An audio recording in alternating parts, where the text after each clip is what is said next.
وزارت فواید عامه آمار می دهد که در سال 1403 هجری خورشیدی از طریق راه‌های آهن کشور 4.4 میلیون تن انتقالات انجام شده، در حالی که این رقم در سال 1402 به 4.1 میلیون تن می رسید. سخنگوی این وزارت با تاکید بر افزایش میزان ترانزیت و صادرات از طریق راه‌های آهن کشور می افزاید که در سال 1403 بیش از 145,000 تن کالاها ترانزیت و صادر شدند. عمده‌ترین اقلام صادراتی که از طریق خطوط آهن صادر شده است در سال گذشته سنگ تالک، میوه خشک، کینو، کچالو، جوس آب انار تشکیل می‌دهد.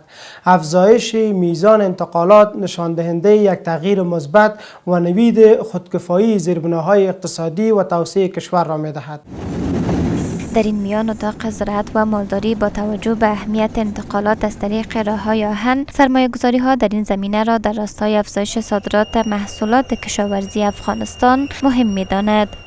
ما از طریق رسانه شما بازم صدا میکنم بالای تجارا و همچنان سرمایه‌گذارا که بیاین بر سر خطوط رویلی البته سرمایه گذاری کنن تا ما به وقت معینه به قیمت مناسب بتونیم محصولات خود به کشورهای دیگه صادرات داشته باشیم. خط آهن هم در فرصت کم و هم مقدار زیادی از بار و انتقالات هم میتونه که در خود جا داشته باشه و این خودش بر روند اقتصادی ما هم تاثیرات مثبت داره، اشتغال زایی صورت میگیره.